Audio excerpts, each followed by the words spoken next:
మనకు ప్రభు అనుగ్రహించిన నేటి వాగ్దానము 2 కొరింథీ పత్రిక 12వ అధ్యాయం 9వ వచనం.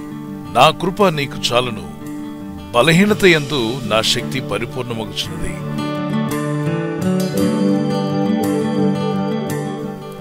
నా కృప నీకు చాలును అన్నాడు.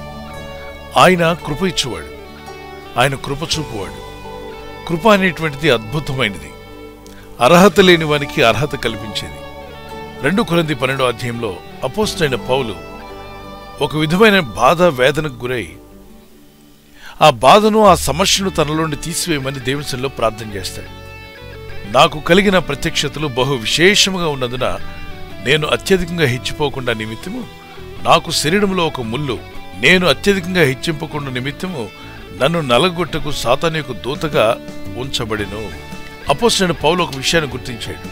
ఒక ముళ్ళు తనలో ఉన్నట్టు, ఒక సమస్య తనకున్న బాధను బట్టి తను గుర్తించి, దేవా ఈ ముళ్ళను తీసివేయి, ఈ బాధను నేను తట్టుకోలేకపోతున్నాను, నీ పరిచర్యలో నీ సేవలో ఉన్న నాకు ఈ సమస్య నన్ను ఇబ్బంది పెడుతుంది, ఇదొక శ్రమగాను దుఃఖముగాను బాధగాను కలిగిస్తుంది కనుక దీన్ని నా నుండి దూరం చేయండి. ఈ బాధ ఎందుకుందో కూడా తను గ్రహించాడు. తనకు అద్భుతమైన ప్రత్యక్షతలు దేవుడు అనుగ్రహించాడంట. కడమ అపోస్తుల కంటే, తన తోటి సేవకుల కంటే కూడా అద్భుతమైన ప్రత్యక్షతలు దేవుడు అనుగ్రహించాడు కనుక ఇతను 3వ ఆకాశానికి కూడా ఎత్తపడ్డాడు. అక్కడ అనేక విషయాలు తాను కళ్ళారా చూడగలిగాడు. ఆకాశపై ఆకాశాల మీద ఏం జరుగుతుందో కూడా దేవుడు ఆయనకు చూపించాడు. కనుక ఈ యొక్క హెచ్చింపు, తనకు కలిగిన ప్రత్యక్షతలు ఇతరులకు లేవే, నేను ఒక స్పెషల్, అందరికంటే నేను గొప్పవాడిని అని గర్వం రాకుండా, తను హెచ్చించుకోకుండా, అహంకారంలో తను పడిపోకుండా దేవుడైన ప్రభు తనకు ఒక ముళ్ళు పెట్టాడంట.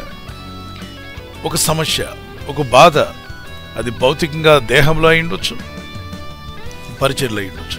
అయితే ఈ బాధ నుండి తను బయటపడడానికి ప్రార్థన చేస్తున్నాడు. కొరింథీయులకు రాయబడిన 2వ పత్రిక 12వ అధ్యాయం 8వ వచనంలో ఈ విధంగా ప్రార్థన చేస్తాడు. ఈ ముళ్ళు అనేటువంటిది అది నా యుద్ధం నుండి తొలగిపోవాలని దాని విషయమై ముమ్మారు ప్రభుని వేడుకున్నాను. ఈ 3 సార్లు చేసిన ప్రార్థనకు దేవుడిచ్చిన జవాబేంటి తెలుసా? అందుకు ప్రభు చెప్పిన మాట, నా కృప నీకు చాలును, బలహీనత యందు నా శక్తి పరిపూర్ణమగుచున్నదని ఆయన నాతో చెప్పాను. When you are weak, God will make you strong. ఒకవేళ నిందలు, బలహీనతలు, ఉపద్రవాలు మీ మీదకి వచ్చినప్పుడు మిమ్మల్ని బలపరిచే ప్రభు కృప మీకు తోడుగా ఉంటుందట. అందుకంటున్నాడు, నా కృప నీకు చాలు. నేను ఏదైతే కృప నీకు ఇస్తున్నానో ఆ కృపను బట్టి ఆ నిందలను జయించగలుగుతావు, ఆ సమస్యలను జయించగలుగుతావు, ఆ ముళ్ళను జయించగలుగుతావు. ప్రత్యేకంగా ముళ్ళను తీసివేదేవా, ఆ సమస్య తీసివేదేవా నన్ను నువ్వు అడగనక్కర్లేదు. నేను ఇచ్చిన కృప ఏదైతే నీ మీద ఉందో ఆ కృపను బట్టి నీవు వాటిని జయించగలుగుతావు. ఈరోజు మీరు ఎదుర్కొన్న ఈ సమస్యలు, శోధనలు, ఇబ్బందులు చూసి మీరు కూడా అనొచ్చు, ప్రభు ఏంటి ఉపద్రవాలు, ఏంటి హింసలు, ఏంటి నిందలు, ఏమిటి బాధలు అంటున్నప్పుడు దేవుడు మనకు అనుగ్రహించిన కృప ద్వారా మనం జయించగలుగుతాం. మనం ఒక కీర్తన పాడుకుందాం. పర్వతములు తొలగినను, మెట్టలు తత్తరినా,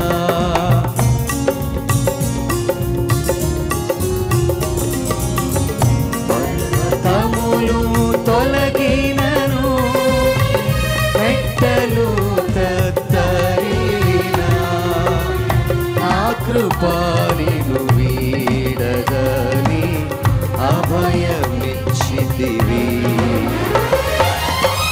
నా కృపానిను వీడగని అభయమిచ్చితివి.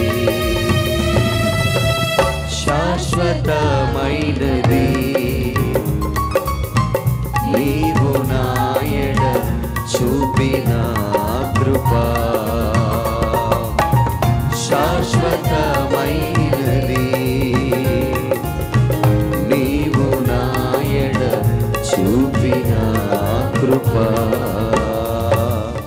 రక్షకుడైన యేసుక్రీస్తు ప్రభువా, నా హృదయంలో కురము, నా పాపాలు క్షమించుము, నా ఆత్మను రక్షించమని ఎప్పుడైతే నువ్వు ప్రార్థించడం ప్రారంభిస్తావో, ఆత్మస్వరూపి అయిన ప్రభువు నీ హృదయంలో అడుగుపెట్టినప్పుడు ఆయన ఒంటరిగా రావట్లా, ఆయన కృపను కూడా నీకు అనుగ్రహిస్తున్నాడు.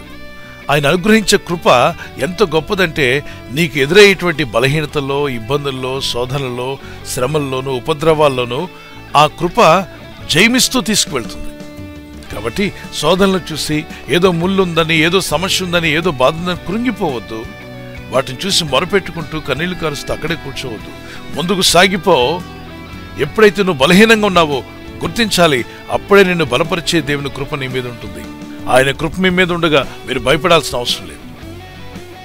శోధన గుండా వెళ్తున్నా, ఇబ్బందులు ఎదురవుతున్నా, ఆర్థికంగా కావచ్చు, ఫైనాన్షియల్ ప్రాబ్లమ్స్ మీరు ఎదుర్కొంటున్నా, the problems in your family, problems in your business or in your job and your personal life, put it all before the Lord. Cast your cares upon Him because He cares for you. మీకున్నటువంటి worries అన్నీ ఆయన మీద పెట్టండి. మీ చింత యావత్తు ఆయనకు అప్పగించండి. ఎందుకంటే ఆయన కృపగలవాడు. నా భారం నీ మీద మోపమన్నావు ప్రభా, ఇదిగో నా భారమంతా నీ మీద మోపుతున్నాను, నన్ను ఆదుకునేవాడు నీవే. నన్ను ఆదుకునేటువంటి ఆ గొప్ప కృపను నా మీద ఉంచమని ప్రార్థించండి. చింతిస్తూ, దుఃఖిస్తూ, ఏడుస్తూ కూర్చోవద్దు. మీ దుఃఖమును సంతోషంగా మార్చే ప్రభు వైపు తిరిగి ప్రార్థన చేయండి. యెషయా గ్రంథము 55వ అధ్యాయంలో దావీదు గురించి ప్రభు అంటాడు, దావీదునకు నేను శాశ్వతమైన కృపను చూపితునే. సౌలనే రాజుకు కూడా దేవుడు కృపనిచ్చాడు. కానీ దేవుని కృపను నిలబెట్టుకోలేక ఆ కృపను కోల్పోయిన వాడు సౌలైతే, దావీదు శాశ్వతమైన కృపను పొందుకున్నాడంటే దేవుని యందు. ఈరోజు సమస్యల ద్వారా, ఇబ్బందుల ద్వారా వెళ్తున్న మీ జీవితంలో కూడా దేవుడు తన కృపనిచ్చి మిమ్మల్ని ఆశీర్వదించాలని నా ప్రార్థన.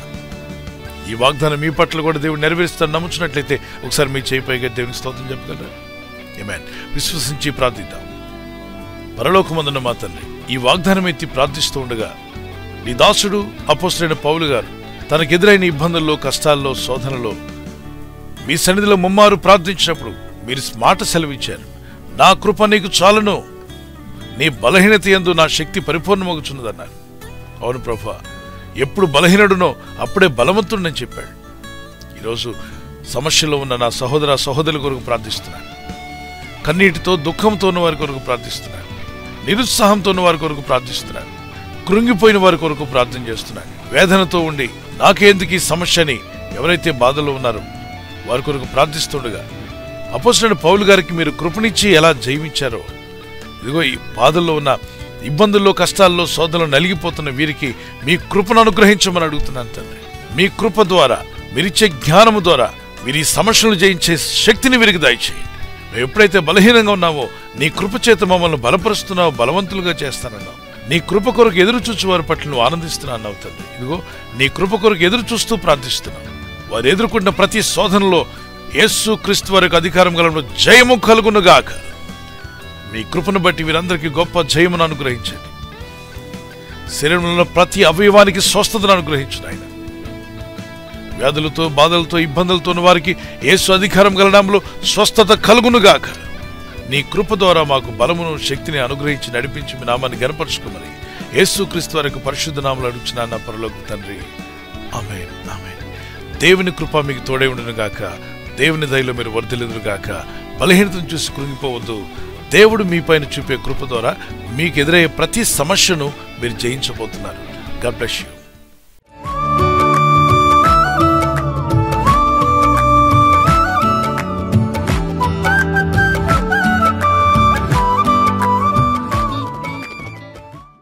ఈ ఛానల్ మీరు సబ్స్క్రైబ్ చేసుకోవడం వలన 2 పనులు జరుగుతున్నాయి. ఒకటి, సువార్త జరుగుతున్నది, ఆత్మలు రక్షించబడుతున్నాయి. రెండవది, పేదలకు, అనాథలకు ఈ ఛానల్ ద్వారా సహకారం అందించడం జరుగుతుంది. మనం సబ్స్క్రైబ్ చేసుకోవడం వలన అందరికీ సహాయం చేసిన వారమవుతున్నాం. ఖచ్చితంగా ఈ యూట్యూబ్ ఛానల్ ను సబ్స్క్రైబ్ చేసుకొని బెల్ బటన్ ను క్లిక్ చేయండి. మీకు వెంటనే మెసేజెస్ పంపబడతాయి.